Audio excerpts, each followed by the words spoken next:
Well, good afternoon and welcome to the Tony Stackwell Sea Match channel. I'm down the beach today with Lewis Dodge. Now, if you don't know Lewis Dodge, he is a phenomenal caster. His PB is literally a few yards off the British record. So his PB 319 yards? Yeah, 319 yards. Fantastic. Yeah. And what's the British record? I think the British record, I think the tournament record, so the best cast within a tournament is 323 yards. So 4 yards. So yeah, so four not paces off British record. Yeah. That's phenomenal.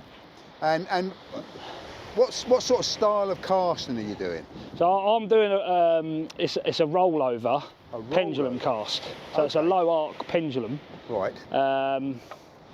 Yeah, which a lot of top casters are using now, with generating more power through the midsection, and the butt section of the blank.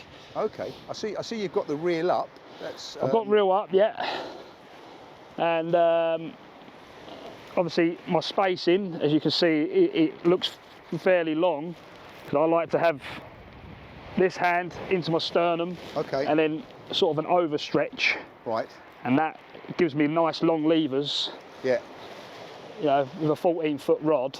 And where you've got your lead positioned, is that where you position your lead for the cast, is it? Yeah, I mean... That's a long swing, isn't it? Yeah, I mean, I'll have it down to the reel, or probably a little bit longer. Okay. Just to give, obviously, a greater arc. Obviously, the longer you have that, the more arc you're going to be pulling with the rod, basically. So it's going to generate more tip and more lead speed. Yeah. So are you just a distance field caster, or do you fish? I do fish, and I do use this cast at sort of low water marks. Okay. Like Dymchurch and stuff like that, where you'd see people wading in. Yeah. To get out further, I'm able to, you know, get further. Keep your feet dry. Exactly. It saves me getting in, and you know, you're getting a lot more range with this style of cast. Okay. What's the rod you're using there? So. This is a T1000, a Century T1000. Okay. It's quite a pokey rod, but this is what I use on the field, and it's what I'm used to. Right. I'm used to quite a stiff rod. Yeah. And a stiff tip. Would you fish with that as well? I will fish with it. Yeah, I will fish with that, and I will fish. Obviously, I like a heavy reel as well, because if you're fishing at range, you don't want a little handle and a soft rod. If you're bringing in a ray, even like a 5-pound ray, from 200 yards, it's hard work, you know. Is that a special handle you've had put on there? Or no, that's a standard F15. That is an Achios F15. Right. Obviously, I've tweaked about with it myself, sort of cleaned out the bearings and stuff. Is it just the shop bearings in it, or it is the shop bearings? Yeah, quite actually, they're pretty decent bearings, and I've had them since I bought them. I've had this reel for probably about a year now. Okay. And I've obviously thrashed the hell out of it as well. So, and the bearings are still in pretty good nick. Yeah. So what is that? That's an Achios. That's an Achios F15. That is. F15. Right. Okay. So, yeah. Right, lovely. What about the brakes? Do you do anything with the brakes in that, or is that again this is braked with a magnet? Right. And to be honest, that's just standard, off the shelf. All I've done is cleaned out, like I say, just cleaned out the bearings, taken all the grease off of the spool and the spindle and stuff, just to get it running a bit more freely. Because when you start generating the RPM. Yeah. Like the revs on the spool, if you've got grease and stuff, it can actually cause you problems. All right. So you want it running quite freely. You know, you want it running smooth. You want to look after that part of the reel. And do you use a specific oil, or? I just use, believe it or not, I use brake cleaner. There's car lube brake cleaner from Halfords. Yeah. Just strip everything out, and then I might use a little bit of sort of 3-in-1 with a cloth, just to sort of, you know, put a little bit of oil on the spindle and stuff like that. But I won't put anything in the bearings. I'll run the bearings dry. Yeah. Okay. Yeah. Does that mean your bearings don't last very long, or? Well, you say that. Like I say, I've been running this dry for over a year, so and I cast it. Well, you'll see how fast the spool will rev, and I've been fishing with them as well, you know, for a year as well. So yeah, so and the bearings are still going strong. So fantastic. All right, amazing. I mean, I've heard stories people using sewing machine oil and I think you can. Fuel and you can do that. I mean, you can. It's probably not a bad idea to put a drop in there. Yeah. It'll save you buying a new set, because obviously I know they're not going to last forever, but you know, I just like mine. That's how I run them on the field. I run mine completely dry, so that's how I like to run them when I'm fishing as well. Everything I do on the field, I copy when I'm fishing. You know, do the same, just to get the, you know, get more range basically. If that's what you are looking for, then that's basically what you want to do. You want to strip them down completely, basically. What breaking strain line have you got on that reel? So that's got 15 pound F1 Ultima on there. Okay. And that's probably, I think I mic'd that up at about 3.6, so 0.36. So 0.3, the micrometer measurement of the line is very important for tournaments, I understand. Yeah, well, it is for tournament casting. Obviously, there's a rule where it has to be a certain thickness for a certain, obviously, size of lead. And what leads are you casting? So this is a 150, which is a 5 ounce, 150 gram. Obviously, you would use 3-1 on the tournament field, but for fishing, I like to use a bit of a heavier line. If you get caught up out there on on the bottom or something, you're not going to keep like popping your knots. So on a tournament, you would use 0.31. You would use 0.31 with a 5 ounce lead, yes. Right, okay. Is that your forte, 5 ounce leads, or 5 ounce is probably my favourite lead. Right. That's what I've had my biggest cast on. Yeah. I've had big casts on the 4 ounce, which is the 128 gram. Yeah. But this is my favourite lead. Yeah. Right. Because I mean, I've seen like Joe Plumstead's casting 10 ounce leads or ridiculous weights. But I mean, that's obviously blasting out into the wind and. Yeah, obviously, if you get wind. To be honest, my optimum casting weight for fishing is probably 6 ounce. Right. Because you've got your bait. Yeah. And obviously, it's got to pull the bait through the air. I find that the 6 ounce is always a bit better. And obviously, like you say, if you've got a wind blowing at you or blowing across, the 6 ounce is going to deal with it better than the 5. You know. So, you know, All right. Okay, well, I'm going to need to reposition the cameras because I'm where I am because of the direction of the sun, but I'm right in the dangerous place to be stood when you're casting. So we'll move the cameras around a bit. I'll put a couple of cameras on you, and we'll see how it goes. So let's do that in a second. Okay, whenever you're ready, mate. Okay.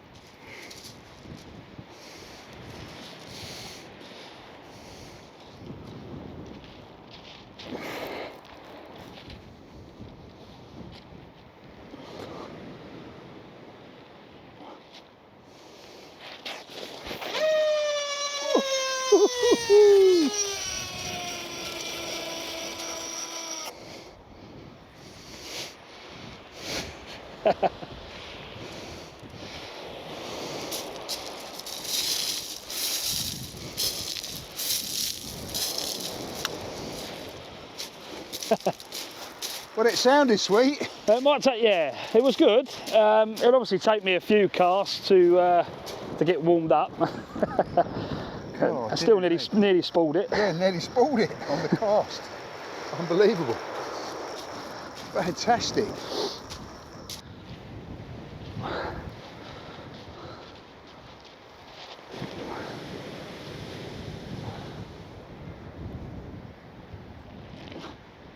Round and around. Whoa!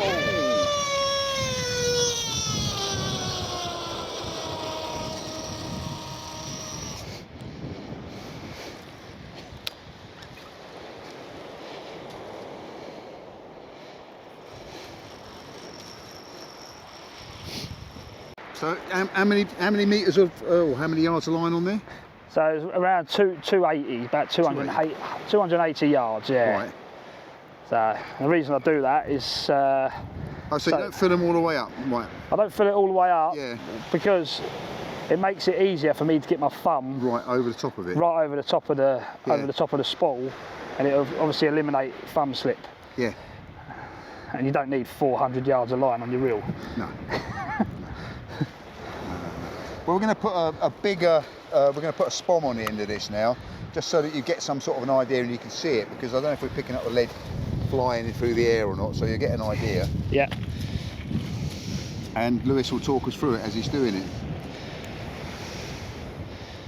Cheers, Chris. Yeah, do you want me to sort of demonstrate? Yeah.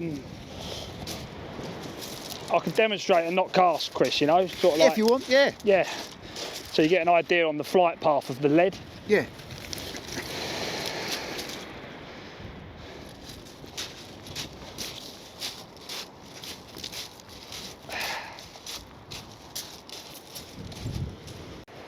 So this you should be able to follow, hopefully, within the camera, and it's going to give you a sort of flight path of what your lead should be doing when you perform a rollover. When you position your feet before you start the cast, you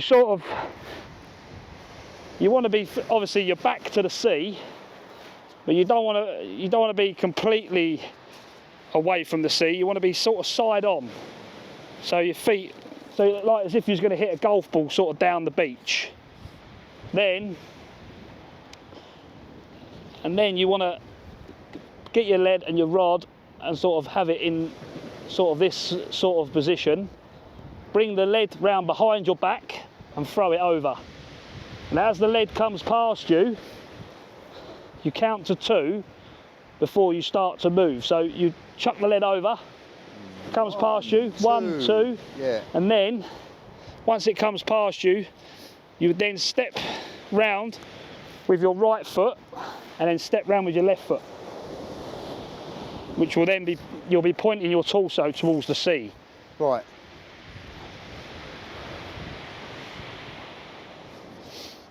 Do you want me to go for it, Chris? Yeah, go for it, mate. Go for it.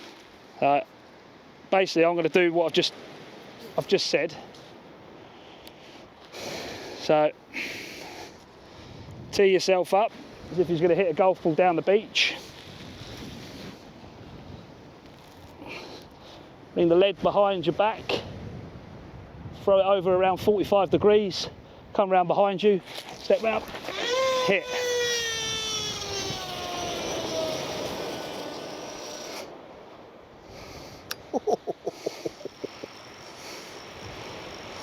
I don't know if you got the splash on camera, but it was a long way out, and that's with a big plastic weight. I suppose that would simulate a weight and bait, to be honest.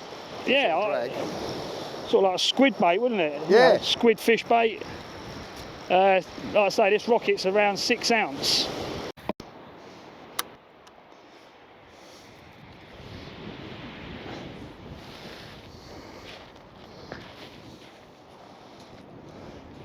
Whenever you're ready. Yeah. This one, I'll try and give it a bit more, this one. Yeah.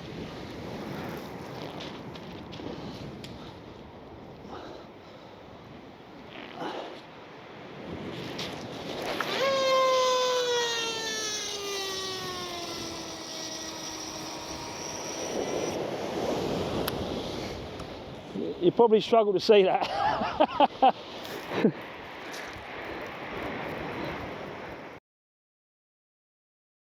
Yeah, so what I'll do, Chris, as I chuck over, Yeah. and the lead comes past me, I'll count to 2, and as I get to 2, then I would step with my right foot would step in, Right.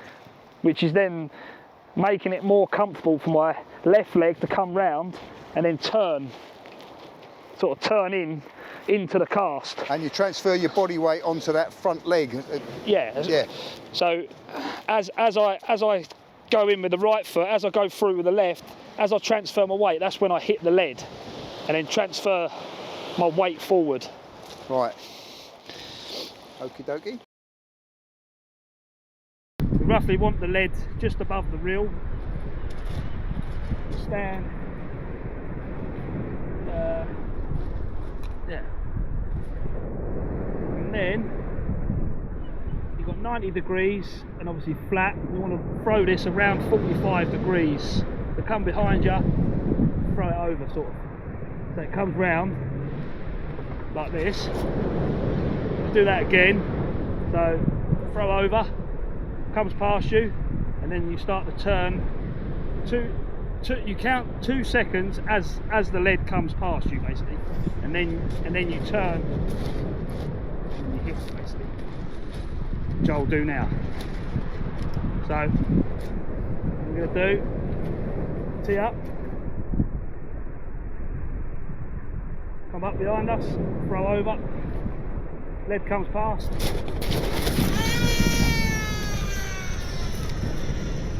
Stop that.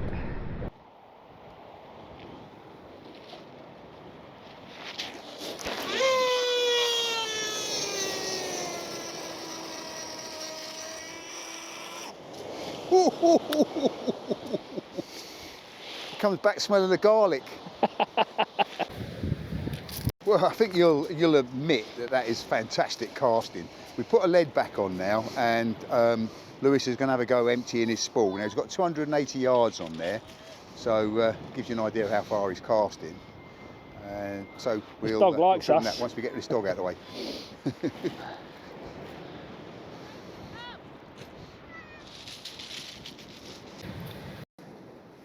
All right, Chris.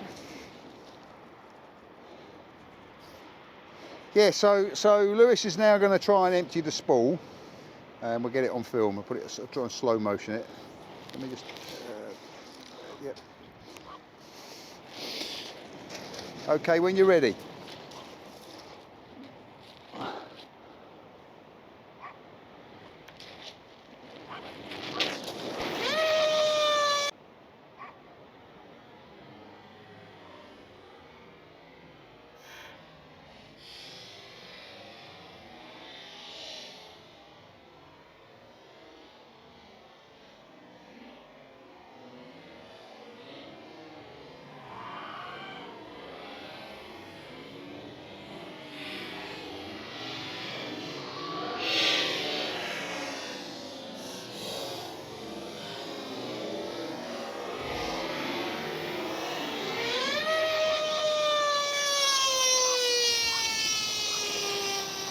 Turning down his resistance in magnets. Oh, not quite. Not quite. A bit of a stop there. Let's have a look. Should we have another go? Yeah. Still not much on there, is there? Well, it is getting used to that. Getting used to that because it's a lot slower load up. Yeah. The lead's coming through about 1,000,000 times faster. Right, let's try that again.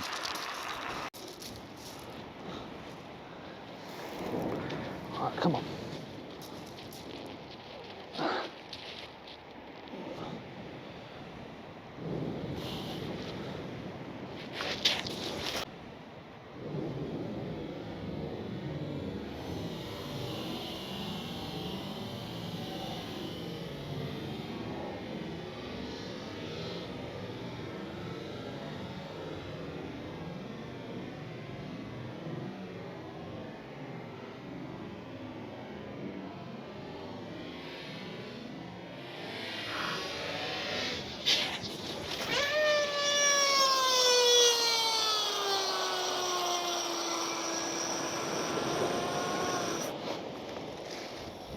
That's gone.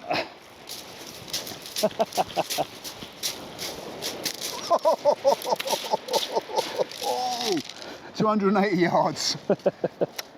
Obviously, there's a little bit of line still in the air, so it's probably 260. Oh yeah.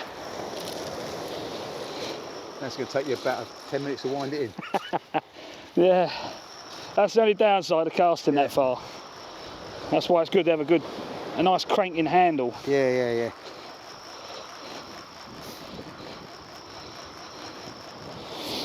So if somebody's watching this film and they want to learn this, yes. What do you say? Well, probably one of the best ways to learn it would be to go to a casting court. Yeah. Which is there is a few around. Yeah. Obviously around the country. You've got obviously. I mean, keep winding in. You might get. Yeah. You've got one in Ipswich. Okay. which is where I go, which is Suffolk Sportcast, which is on Facebook. Right, which is on your selection. It is, yeah. And then you've got Kent, which is in Dover. Right. So there's a few dotted around, and that's probably the best place to go and learn how to do these, like this style of cast. Yeah. You know. Would you be interested in giving lessons to people? Oh yeah. Yeah. Definitely. All right. Yeah, I do cast intuitions. Right. So yeah. And like we were saying earlier, Tony, it's good to have. People say that you don't need to cast 1,000,000 miles to catch fish, but some days, some venues, you do need to be able to get that little bit further to hit the fish. Yeah. If they're sitting out on the tide run and you can't get to them, no. It's good to have, isn't it? Yeah. And also, it's fun. It is fun. It's all part of the sport. It's just another aspect of the sport. Yep. Yeah, it's actually taken over my fishing, to be honest, the tournament casting. It's like me filming's taken over my fishing.